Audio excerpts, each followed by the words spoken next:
Bismillah. Assalamualaikum warahmatullahi wabarakatuh. Bismillahirrahmanirrahim. Alhamdulillahirabbil alamin. Alhamdulillahilladzi hadana li hadza wa ma kunna linahtadiya laula an hadanallah. Wa nusalli wa nusallimu ala nabiyyinal karim nabiyyina Muhammadin wa ala alihi wa sahbihi wa man tabi'ahum bi ihsanin ila yaumiddin. Amma ba'd. Kaum muslimin dan muslimat yang dimuliakan oleh Allah, sebagaimana yang disebutkan tadi, kita melanjutkan kajian kitab Al-Fiqhul Muyassar fi Dhawi Al-Kitabi was Sunnah. Dan malam hari ini kita sampai pada pembahasan fikih salat istisqa. Pernah dengar istisqa? Istisqa itu artinya meminta hujan.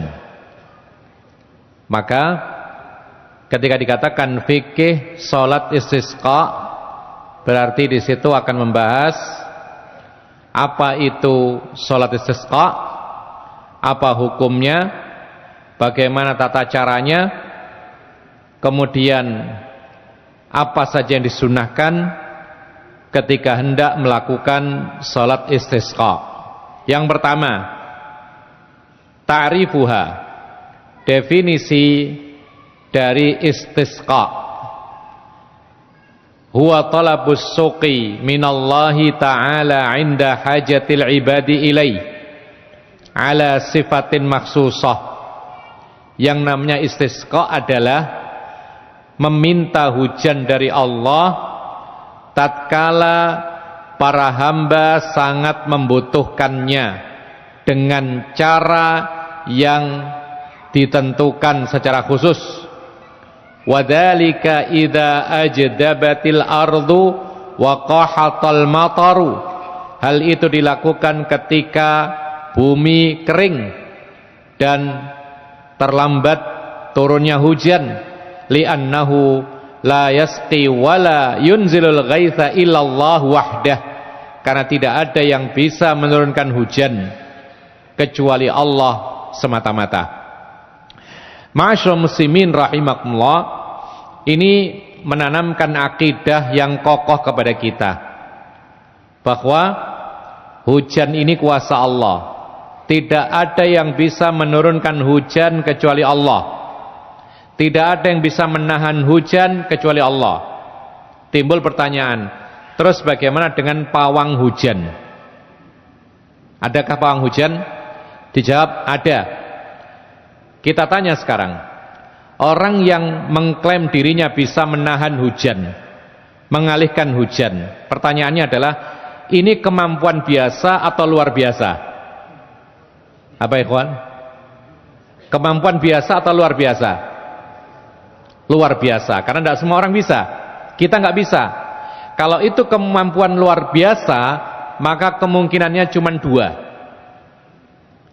Kemungkinan yang pertama adalah karomah, kemungkinan yang kedua adalah sihir.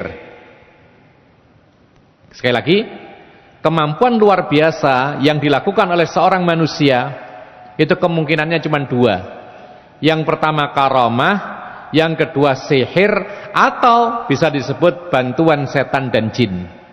Sekarang kita tanya, pawang hujan yang katanya bisa mengalihkan hujan, menahan hujan dan lain sebagainya, apakah itu kira-kira karomah? Berarti kita harus tahu bagaimana ciri-ciri karomah itu. Para ulama mengatakan karomah tidak akan diberikan kecuali kepada orang yang bertakwa. Ini satu. Ya. Satu ini saja sudah cukup menjawab. Mereka yang mengatakan bisa menjadi pawang hujan, apakah mereka orang yang bertakwa? Apa jawabnya? Jawabannya tidak. Secara zahir, secara lahiriah, mereka penampilannya tidak bertakwa. Kalau perempuan tidak berjilbab, ya, kemudian mereka kadang-kadang meninggalkan sholat dan lain sebagainya, apalagi notabene mereka mengaku bukan orang Islam, maka jelas itu bukan karomah. Berarti kemungkinan yang kedua itulah yang pas buat para pawang hujan. Itu bukan karomah, tapi itu adalah salah satu bentuk sihir atau bantuan setan dan jin. Kalau memang itu benar-benar ada. Oleh karena itu ikhwanna fiddin, a'azzakumullah, di sini kita diyakinkan, ditanamkan keyakinan kita bahwa hujan hanya kuasa Allah.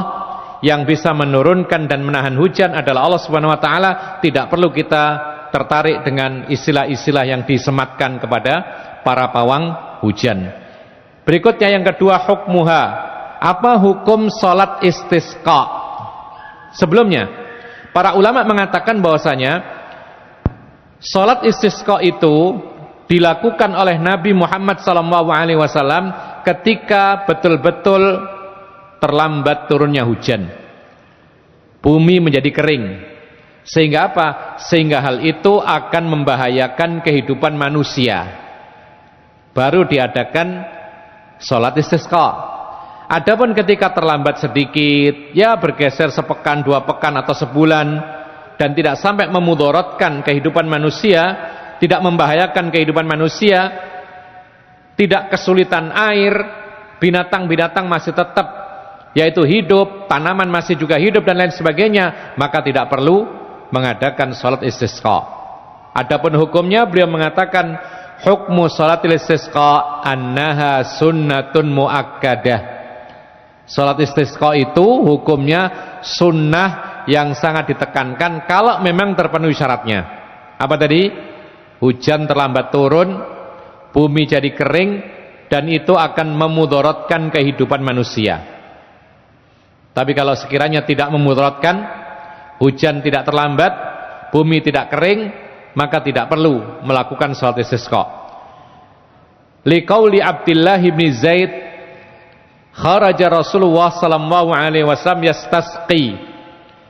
Dan ini didasari oleh hadis Abdullah bin Zaid, seorang sahabat Nabi yang pernah bermimpi, datang mimpi itu dari Allah. Yaitu dia mimpi tentang bagaimana cara azan. Jadi dulu Rasulullah SAW pernah mengadakan musyawarah sebelum adanya azan. Rasulullah musyawarah, para sahabatnya diajak. Lalu ada yang usul begini, ada yang usul dipukul besi yang pipih kemudian berbunyi kemudian menggema, seluruh kota Madinah mendengar.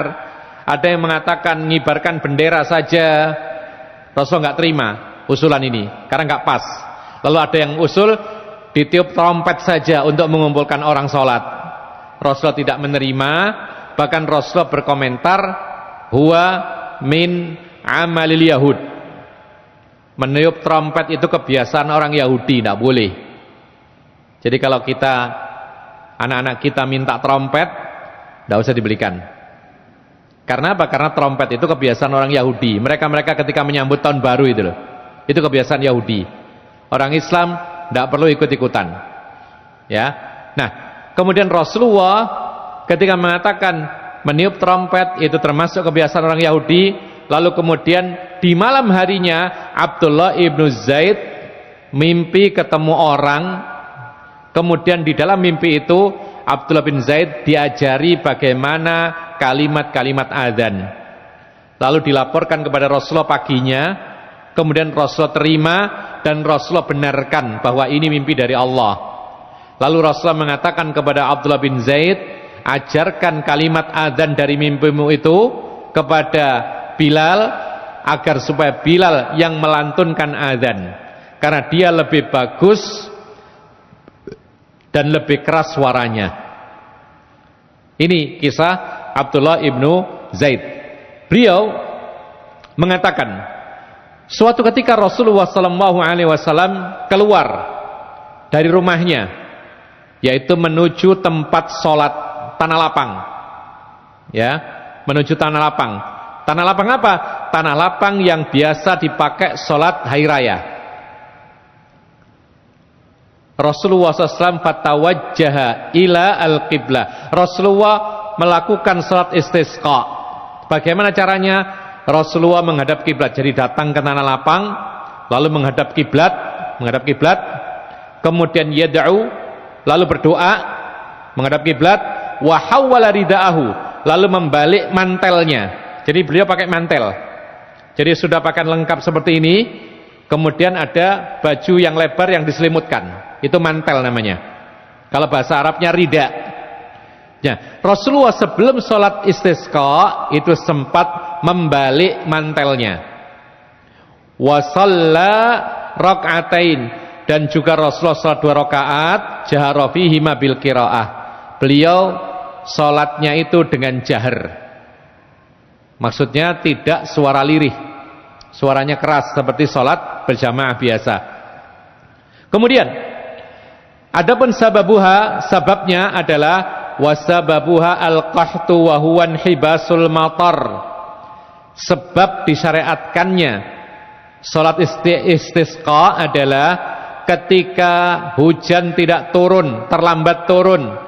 Li'anna Nabiya sallallahu alaihi wasallam kana yaf'alu halidzalik, didasari karena Rasulullah melakukan salat istisqa tatkala hujan terlambat turunnya. Jadi kalau hujan biasa-biasa saja atau terlambat tapi tidak sampai membahayakan manusia, maka tidak perlu salat istisqa. Ya. Kemudian masalah yang berikutnya, waktuha wa kaifiyatuha, kapan waktu salat istisqa dan bagaimana tata caranya. Jadi kita kalau membahas salat itu ada waktunya. Salat hari raya ada waktunya, salat gerhana ada waktunya, salat tahiyatul masjid ada waktunya ketika masuk masjid, rawatib ada waktunya, salat Jumat ada waktunya, demikian pula salat istisqa. Maka ketika ada pertanyaan kapan dilakukan salat istisqa dan bagaimana tata caranya, jawabannya simple. Ini supaya gampang saja dulu, nanti perinciannya sebentar. Jawaban daripada pertanyaan kapan waktu salat istisqa dan bagaimana tata caranya, maka jawabannya waktu dan tata cara salat istisqa mirip atau bisa dikatakan sama dengan salat hari raya. Ini jawaban simpelnya. Ya. Berarti waktunya kapan? Awal duha. Tata caranya bagaimana? Persis seperti salat hari raya. Beliau mengatakan waktu sholatil istisqa wa sifatuha ka sholatil id. Beliau mengatakan waktu sholat istisqa dan tata caranya sama dengan sholat hari raya. Liqaul Ibnu Abbasin sallan nabiyyu sallallahu alaihi wasallam raka'ataini kama yusalli fil idain. Hal ini sebagaimana perkataan Ibnu Abbas. Apa kata beliau? Semoga Allah meridhoinya. Beliau adalah seorang sahabat yang pernah mendapatkan keistimewaan doa khusus. Ya, Ibnu Abbas. Rasul meletakkan tangannya di dadanya sambil mengatakan Allahumma alimhu at-ta'wil, Allahumma faqihhu fid din wa alimhu at-ta'wil. Didoakan khusus, ya Allah, pintarkan dia terhadap agama ini dan ajarkan pula tentang tafsir Al-Quran. Makanya beliau dikenal dengan Al-Bahr, yaitu lautan ilmu. Dia juga dikenal dengan Habrul Ummah, tintanya umat, karena dia luar biasa ilmunya, sangat-sangat dalam, terutama dalam hal tafsir. Dan banyak sekali kalau kita saksikan setiap ayat itu, kalau dalam kitab-kitab tafsir itu tidak lepas dari penafsiran Ibnu Abbas. Sedikit-sedikit Abdullah Ibnu Abbas mengatakan demikian dan demikian. Karena memang Rasulullah mendoakan khusus dan doa Rasulullah itu adalah mustajab. Ya. Nah, kemudian Ibnu Abbas mengatakan Rasulullah pernah sholat 2 rakaat, yaitu sholat istisqa sebagaimana beliau sholat hari raya. Jadi keterangan ini dari Ibnu Abbas menjelaskan kepada kita, kalau kita ditanya bagaimana cara sholat istisqa, maka jawabnya persis dengan sholat hari raya. Beliau mengatakan fayustahabbu fi'luha fil musalla. Berarti yang pertama, dianjurkan sholat istisqa itu di tempat terbuka. seperti sholat hari raya. Satu, kasolatul id. Watu sholla rokaatain. Yang kedua, berarti jumlah rokaatnya 2 saja, seperti sholat hari raya. Wa yajharu bil qiraati fihima. Yang ketiga caranya, sholatnya atau imam yang sholat hari raya itu sholatnya jahriyah, suaranya dikeraskan, bukan sholat sirriyah, bukan seperti sholat duhur, asar, bukan, tapi seperti sholat hari raya. Ya. Wa takunu qablal khutbati, dan juga sholatnya itu sebelum khutbah. Apa artinya? Setelah sholat ada khutbah, sebagaimana sholat hari raya.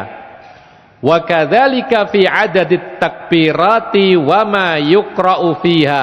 Demikian pula ada tambahan takbir-takbir di rakaat pertama dan rakaat kedua, sama dengan sholat hari raya.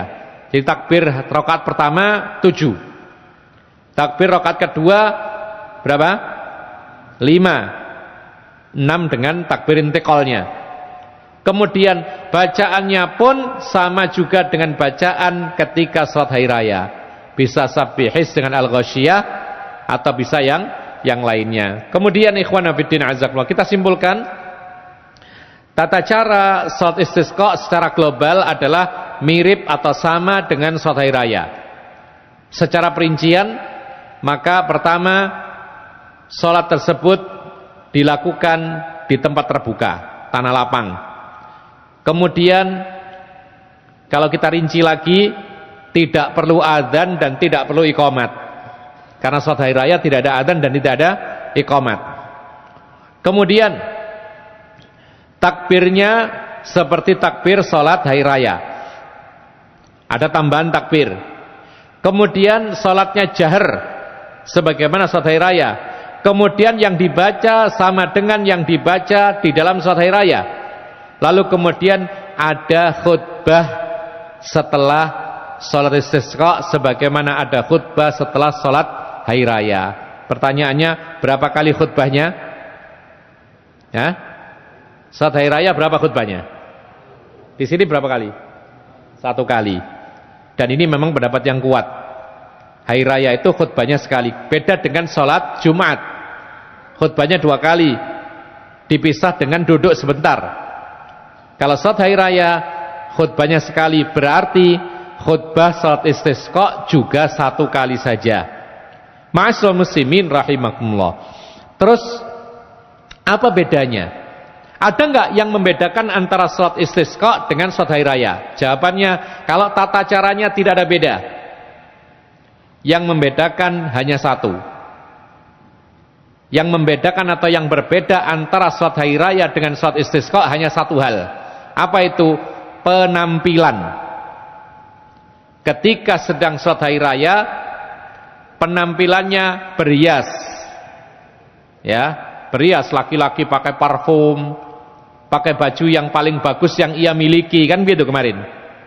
Kalau sholat istisqa nanti ada keterangan, maka melakukan sholat istisqa dalam kondisi yaitu merendahkan diri kepada Allah, dalam keadaan mutadzallil, merendahkan diri kepada Allah, sederhana dan seterusnya. Nanti akan kita bahas.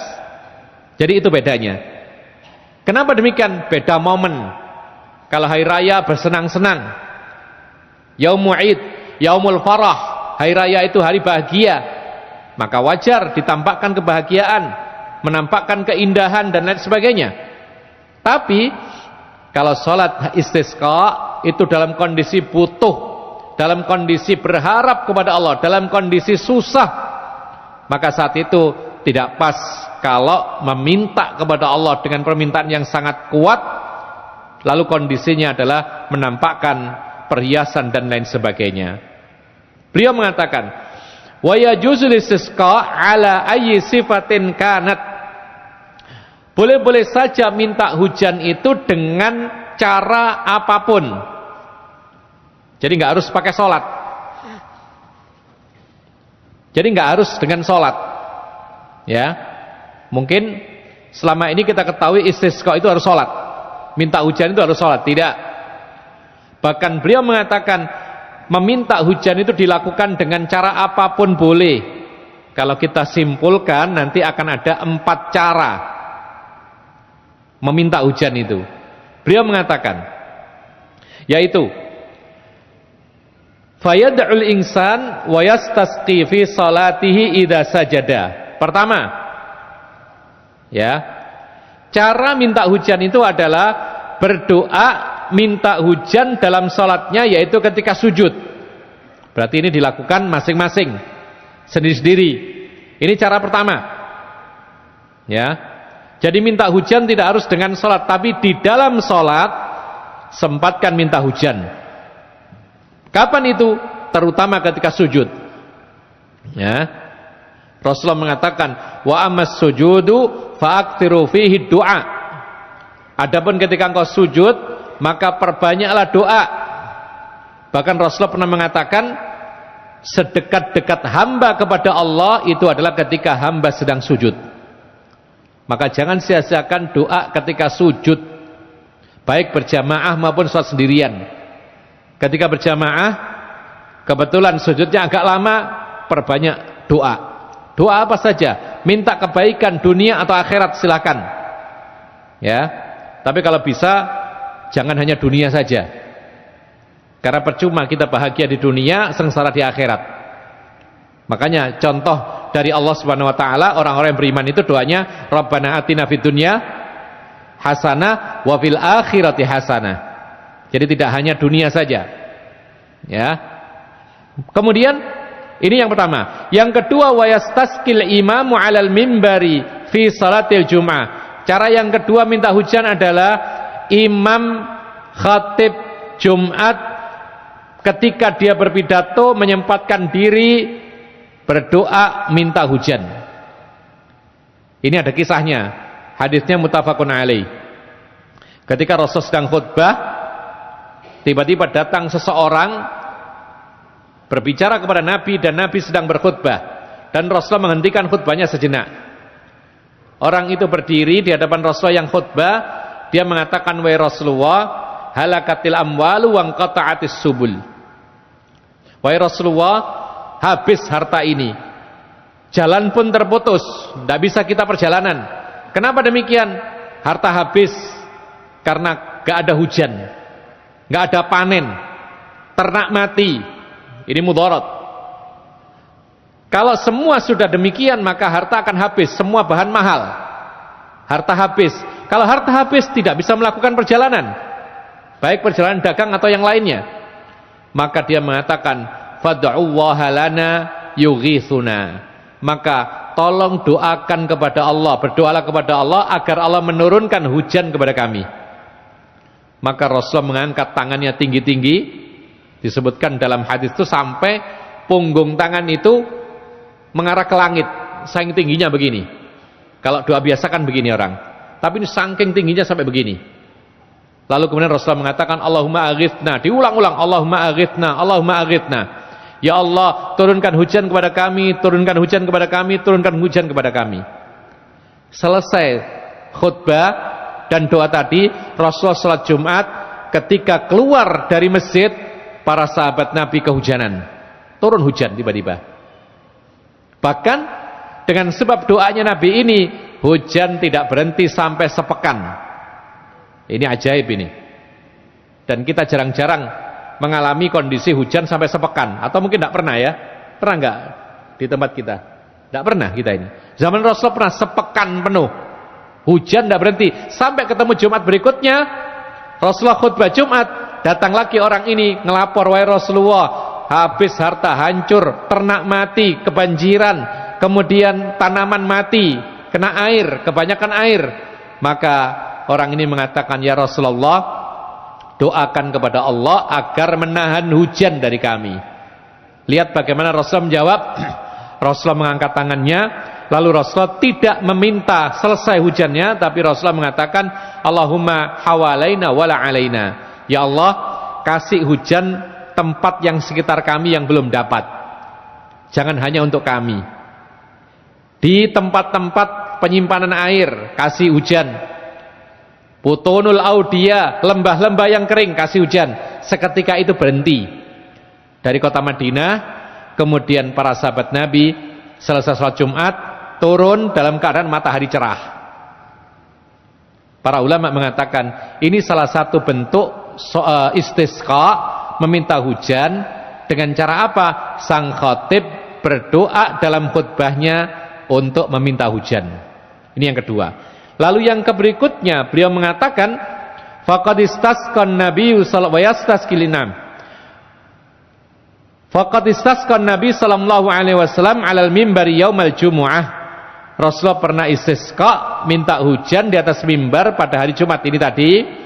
Kemudian kita tambahkan lagi seperti yang ditambahkan oleh sebagian para ulama, yaitu apa? Yaitu doa sendiri-sendiri di luar sholat juga boleh.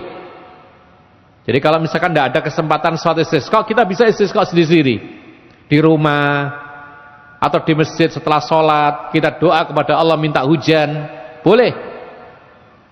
Nah jadi ini 3. Yang keempat adalah sholat istisqa khusus. Jadi kalau disimpulkan, bagaimana kita atau tata cara meminta hujan, maka caranya ada 4. Ya, caranya ada 4. Yang pertama, dengan disertai sholat istisqa. Kita jadikan yang pertama karena yang dibahas dalam kitab ini. Ya. Lalu yang kedua, dengan cara apa? Dengan cara ketika sujud dalam sholat berdoa minta hujan. Lalu yang ketiga, khatib Jumat dalam khutbahnya menyempatkan doa minta hujan. Lalu yang keempat, masing-masing boleh meminta hujan, berdoa kepada Allah meskipun tidak dalam kondisi sholat.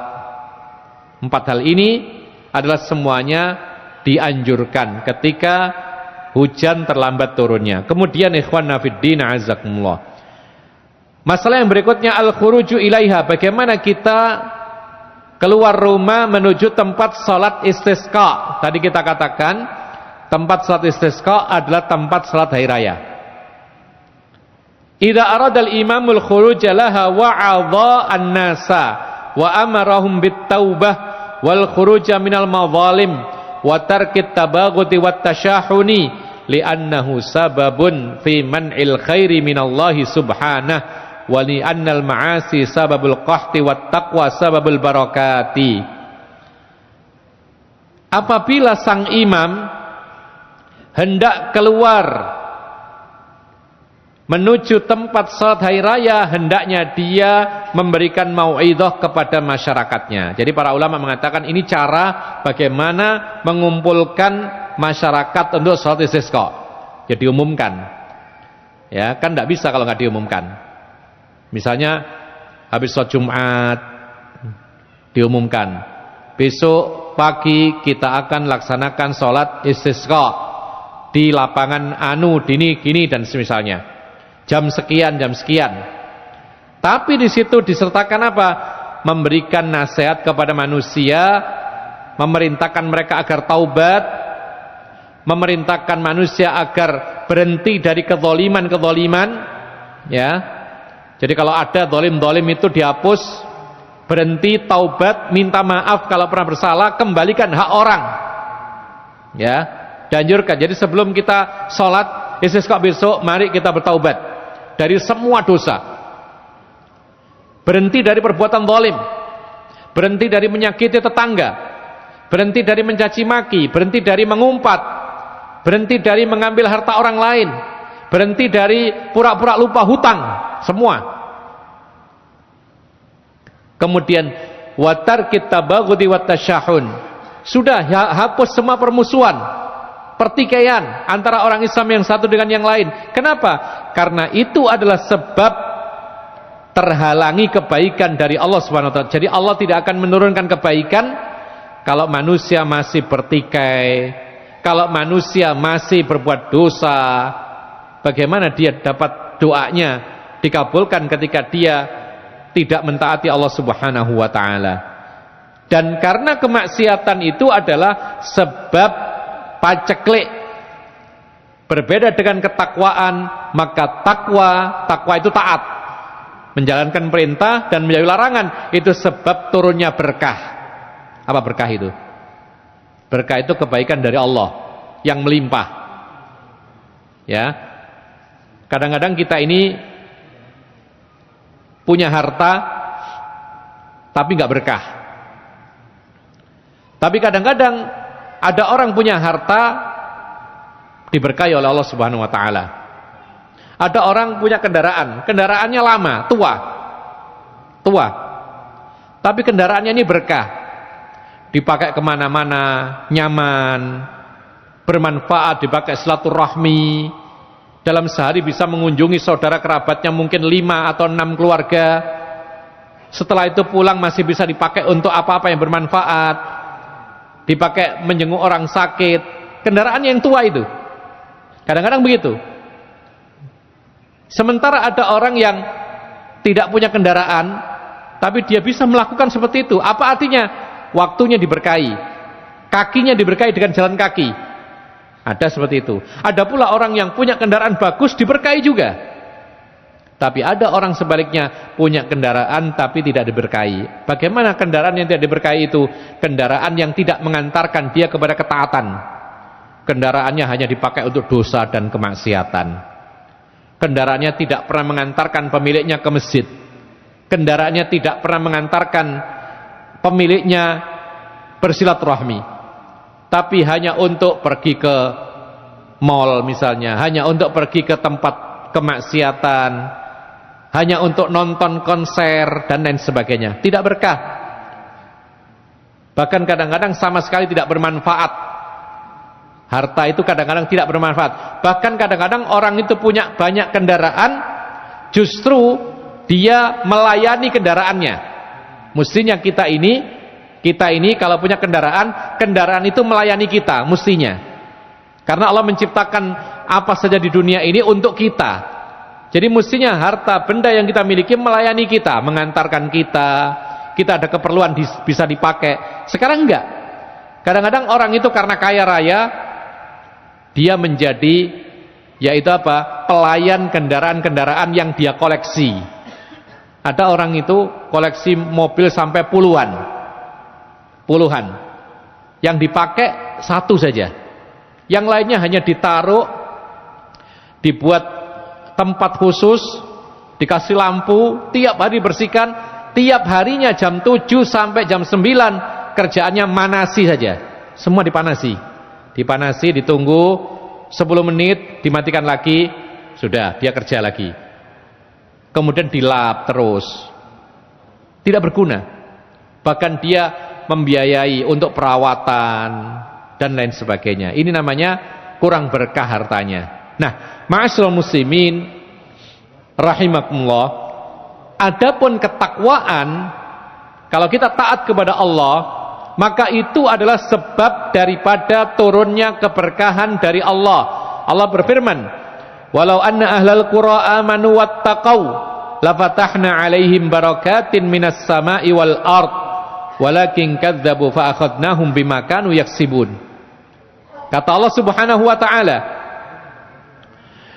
andaikan penduduk suatu negeri mereka mau beriman dan bertakwa kepada Allah. Jadi syaratnya cuma 2, iman. Insyaallah kalau iman kita sudah beriman. Berarti yang kedua, kita betul-betul bertakwa kepada Allah. Ini penduduk negeri secara umum gitu loh. Ya. Betul-betul menjalankan perintah, menjauhi larangannya. Nah, sekarang kalau kita lihat masih banyak orang-orang yang meninggalkan sholat. Berarti belum bertakwa gitu loh. Jadi kalau suatu penduduk negeri menjalankan semua perintah Allah, menjauhi semua larangan Allah, berarti takwa. Kalau mereka beriman dan bertakwa, niscaya kami akan bentangkan kepada mereka berkah-berkah yang turun dari langit dan muncul dari bumi. Jadi hujannya akan penuh berkah. Ya, anginnya membawa berkah. Bahkan embun yang turun pun juga membawa berkah. Kalau beriman dan bertakwa penduduk negeri itu. Tapi ketika mereka enggan, maksudnya apa? Iman dan takwanya tidak dilakukan. Maka kata Allah Subhanahu wa taala, tatkala mereka enggan, maka kami hukum mereka dengan apa yang mereka kerjakan. Yang turun dari langit kadang-kadang terlambat. Sehingga apa? Sehingga membuat tanaman mati, ternak mati. Artinya apa? Yang turun dari langit tidak membawa berkah. Atau bahkan sebaliknya, banyak curah hujan tapi kebanyakan banjir. Ini juga tidak berkah, malah menjadi kerusakan. Banjir bandang, kemudian gedung-gedung runtuh, ya, dan lain sebagainya. Demikian pula kalau orang itu atau penduduk suatu negeri itu mau beriman dan bertakwa dengan baik, maka berkat tidak hanya turun dari langit, muncul dari bumi. Jadi apapun yang di bumi ini berkah, sehingga membuat orang itu merasa nyaman. Mereka dimudahkan dalam hal rezeki. Apa itu? Tanaman jadi berkah, buah-buahan jadi berkah. Kemudian tambang.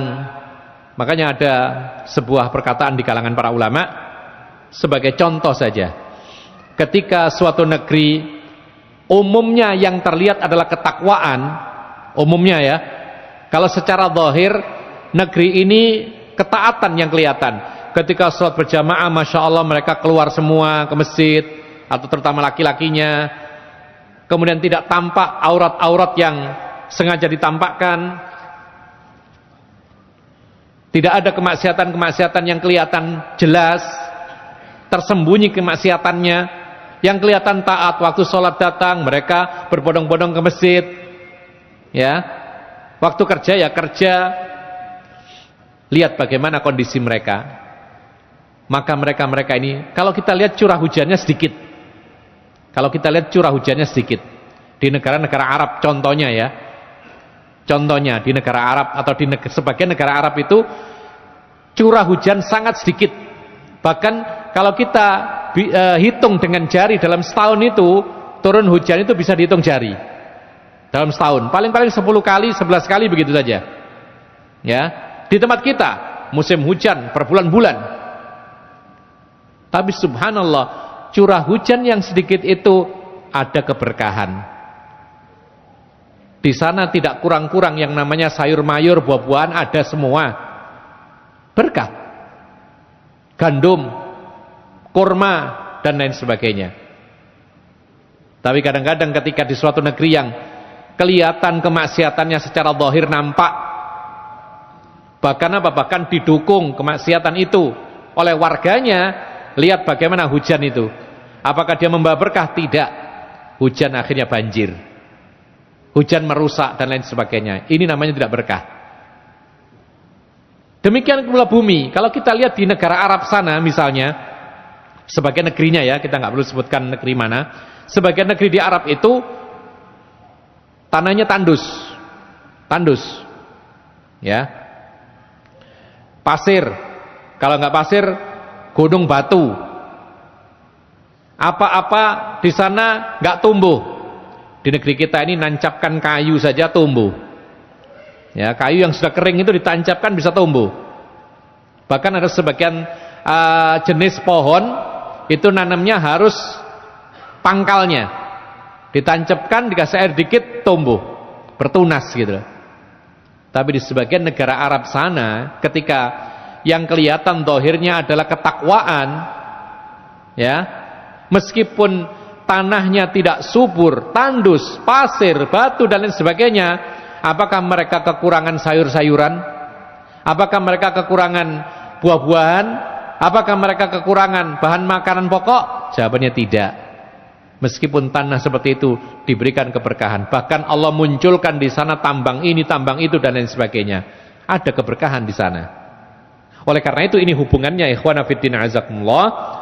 Ketika kita hendak salat istisqa, maka sang imam menganjurkan kepada masyarakatnya untuk segera taubat dari berbagai macam dosa, meninggalkan kezaliman, meninggalkan kebiasaan buruk, jangan lagi bermusuhan, tingkatkan ketakwaan, tinggalkan kemaksiatan dan dosa, karena itu semua adalah sebab paceklik, kekeringan, Dan ketakwaan kepada Allah itu sebab turunnya berkah. Dan di antara berkahnya Allah itu adalah rahmat Allah berupa hujan.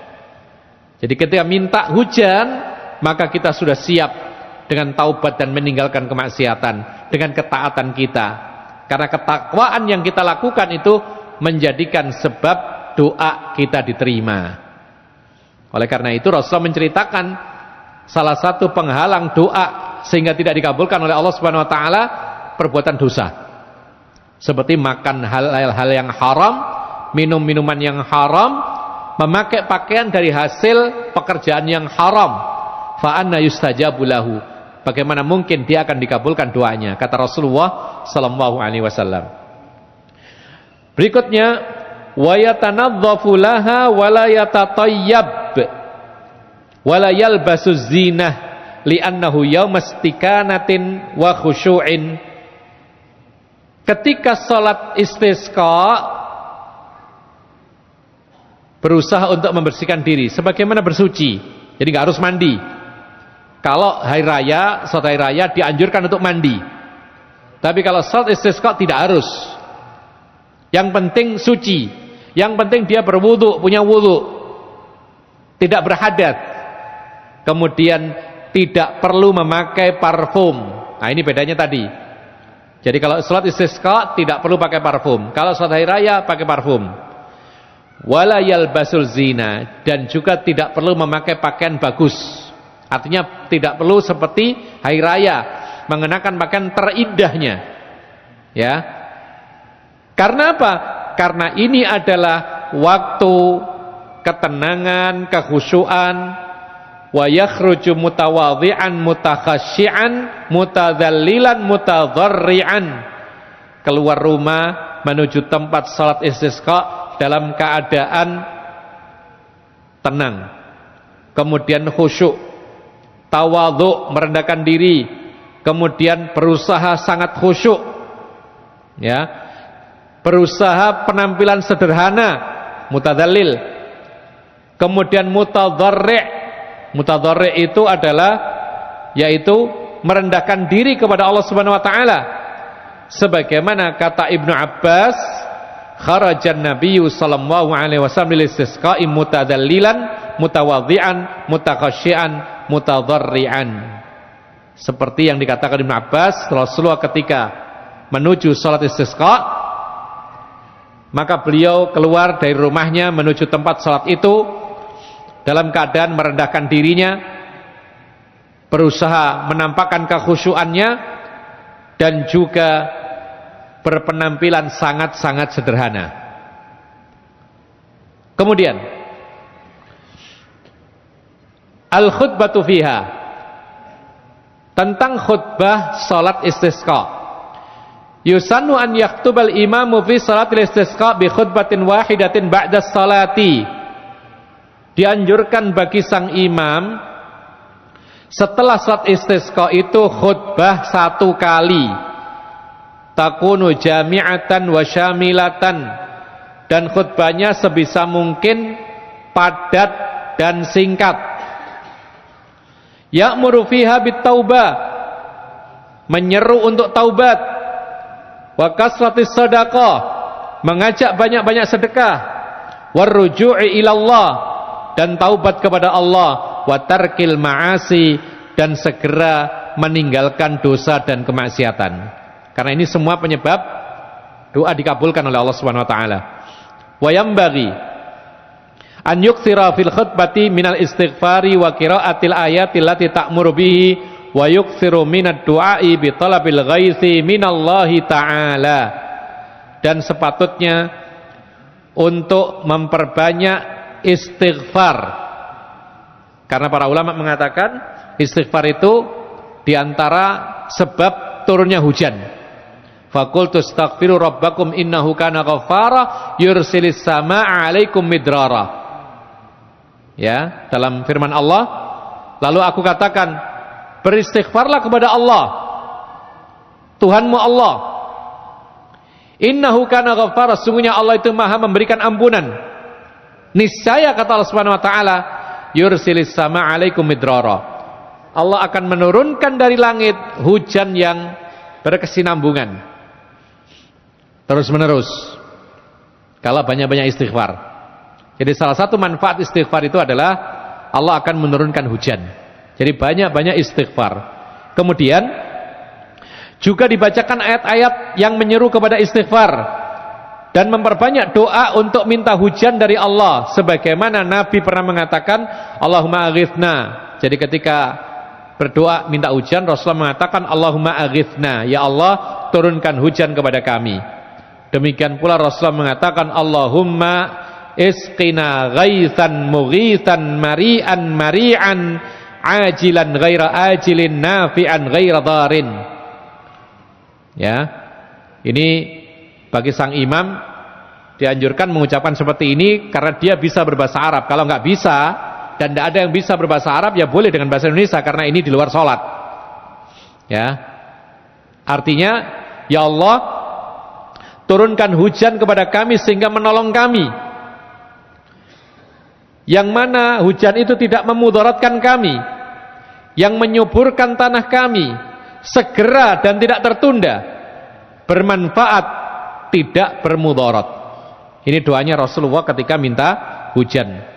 Wa makna mari'an sahlan tayyiban wa mari'an mukhassaba. Dan makna mari'an adalah mudah dan baik. Kemudian makna mari'an adalah yaitu menyuburkan.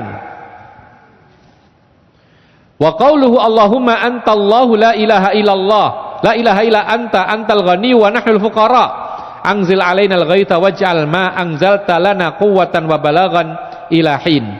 Demikian pula ketika doa istisqa mengucapkan doa Allahumma antallah, ya Allah engkau adalah Allah, la ilaha illa anta, tidak ada ilah yang berhak disembah kecuali engkau, antal ghani wa nahnul fuqara, engkau maha kaya sedangkan kami adalah manusia yang fakir, anzil alainal ghaitha, turunkan kepada kami hujan, waj'al ma anzalta lana quwwatan wa balagan ilahin, dan jadikan apa yang kau turunkan kepada kami berupa hujan menjadi kekuatan, yaitu kepada waktu yang telah ditentukan, wa nahwi dzalika, dan yang semisalnya. Wa yarfa'u yadai, ketika berdoa minta hujan itu dianjurkan mengangkat tangan, ya, karena Rasulullah ketika berdoa minta hujan itu mengangkat tangan, bahkan mengangkat tangannya sangat tinggi. Li'anna Nabi sallallahu alaihi wasallam kana yaf'alu dzalik.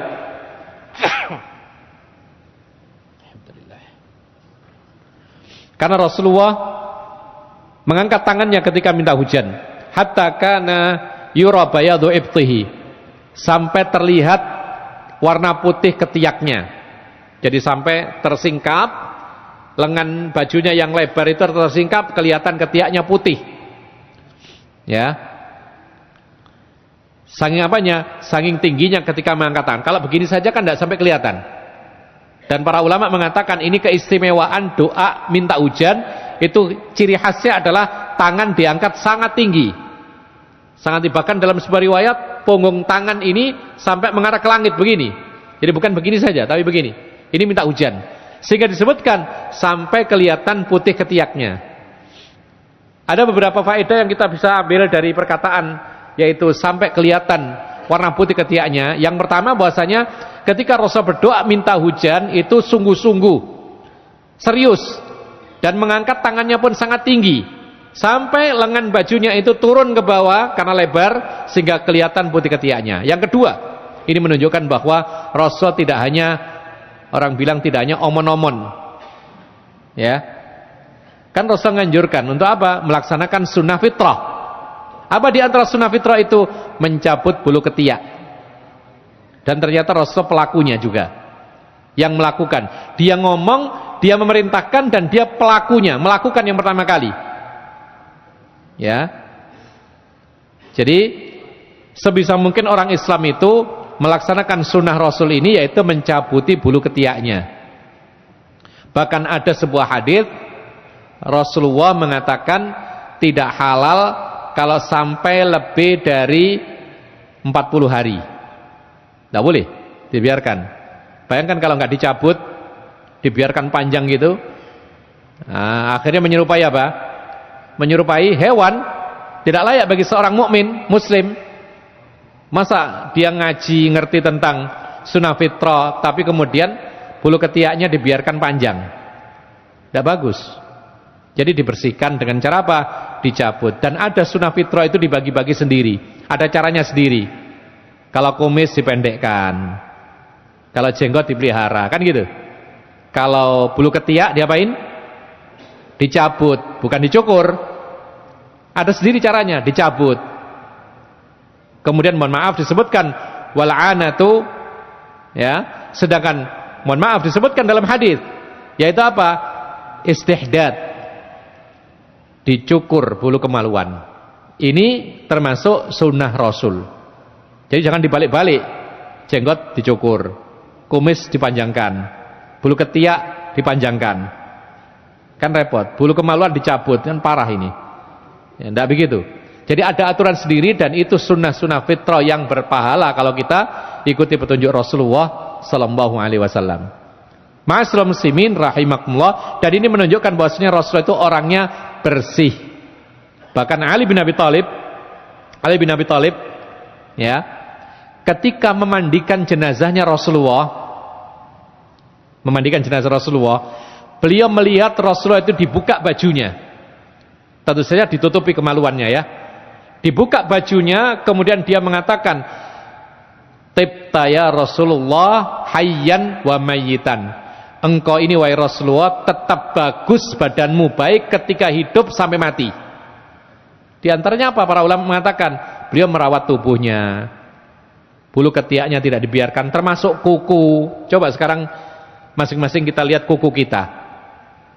Ya. Sudah berapa lama tidak dipotong? Kalau sekarang dalam keadaan pendek, berarti ini telah melaksanakan sunnah Rasul, kebersihan yang diajarkan Rasulullah. Tapi kalau dibiarkan panjang bahkan sampai hitam-hitam, nah ini berarti kurang bersihan, kurang sesuai dengan sunnah Rasulullah sallallahu alaihi wasallam. Kemudian beliau mengatakan lagi, hatta kana yura wa yarfa'un nas aydiyahum. Masyarakat pun ketika sang imam atau sang khatib mengangkat tangannya ketika doa istisqa, maka makmum pun juga mengikuti mengangkat tangan. Li'anna Nabiya sallallahu alaihi wasallam lamma rafa'a yadayhi yastasqi fi salatil jum'ati rafa'an nasu aydiyahum. Karena Rasulullah SAW tatkala mengangkat kedua tangannya doa minta hujan ketika khutbah Jumat, manusia pun ikut mengangkat tangannya. Wa yukthiru minas salati 'alan nabi li'anna dzalika min asbabil ijabah. Tambahi ketika doa istisqa, tambahi banyak-banyak salawat. Kenapa? Karena salawat atas Nabi kalau dibaca itu adalah salah satu sebab mudah dikabulkannya doa. Jadi kalau kita doa, sertakan Allahumma sholli ala Muhammad, atau wa sallallahu ala nabiyina Muhammad, atau diakhiri setelah doa sallallahu alaihi Muhammad, Allahumma sholli wa sallim ala nabiyina Muhammad. Maka ini salah satu sebab dimudahkan oleh Allah untuk dikabulkan doa kita. Intinya ikhwan fillah azakumullah, meminta hujan ada berapa cara? 4 cara. Pertama, salat istisqa. Kedua, minta hujan doa ketika sujud. Ketiga, khatib di atas mimbar doa minta hujan. Yang keempat, masing-masing silakan doa minta hujan meskipun di luar salat. Adapun salat istisqa maka ada tata caranya. Yang pertama adalah kita harus punya patokan tata caranya salat istisqa sama dengan salat hari raya. Dilakukan di tanah lapang. Kemudian waktunya adalah waktu awal duha. Takbir dan sekian, seperti yaitu salat hari raya. Namun ada pula sebagian hal yang dilakukan sebelum salat istisqa, yaitu apa? Ketika sang khatib datang atau sang imam datang ke tanah lapang, kemudian menghadap kiblat, berdoa, kemudian membalik ridaknya. Apa ridak tadi? Mantelnya dibalik. Kemudian apa? Kemudian salat istisqa, lalu kemudian khutbah istisqa disertai dengan doa minta hujan. Catatan yang terakhir, Tentang membalik ridak, para ulama mengatakan bahwa yang dibalik itu hanya ridak saja, semacam mantel, baju selimut gitu loh, seperti selimut. Apa kalau kita itu? Oh, di kita apa? Hah? Bukan selendang loh ya. Selendang itu kan mbok jamu itu. Bukan itu. Ya. Jadi kalau baju luar itu loh, baju luar yang biasa diselimutkan begini, kita jarang memakai ya. Kalau orang-orang dahulu itu pakai, banyak yang pakai.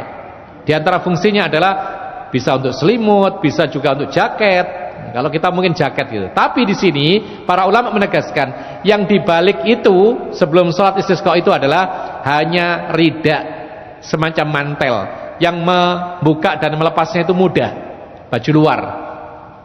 Jadi yang lain tidak perlu dibalik. Jadi jangan semua dibalik, bajunya dibalik, tidak. Kemudian jaketnya dibalik, bajunya dibalik, sarungnya dibalik juga, enggak juga. Ya. Atau sorbannya, Rasulullah pakai sorban tapi tidak dibalik. Rasulullah pakai peci tapi tidak dibalik. Rasulullah pakai jubah tidak dibalik. Yang dibalik hanya baju luarnya saja. Para ulama mengatakan, kenapa baju luar ini dibalik oleh Rasulullah? Ini menunjukkan optimisme dari Rasulullah SAW agar kondisi berubah. Tadinya paceklik, kekeringan, terlambat hujan, maka saat itu menjadi subur, tanah menjadi subur, kemudian hujan segera turun, yang tadinya susah menjadi senang. Ini ungkapan optimisme dari Rasulullah SAW, berbalik kondisi yang tadinya susah menjadi senang. Itulah ikhwan fillah, a'azzakumullah. Ada satu hal yang lain disebutkan oleh para ulama, ketika turun hujan maka dianjurkan berdoa. Di antara doanya adalah Allahumma sayyiban nafi'an. Ya Allah, turunkan hujan kepada kami dengan hujan yang bermanfaat. Atau juga mengatakan mutirna bi fadlillahi wa rahmatihi. Alhamdulillah, puji syukur kepada Allah yang telah menurunkan hujan kepada kami dengan karunia dan rahmatnya. Allahu alam. Ketika terlalu banyak hujan, maka kita boleh berdoa untuk menahan hujan. Dengan cara apa? Dengan cara minta kepada Allah untuk ditebarkan ke tempat-tempat yang belum mendapatkan hujan. Dan inilah yang bisa kita sampaikan materi kita. Kurang lebihnya mohon maaf, dan kami serahkan waktunya kepada moderator kita. Barakallahu fikum wa jazakumullahu khairan.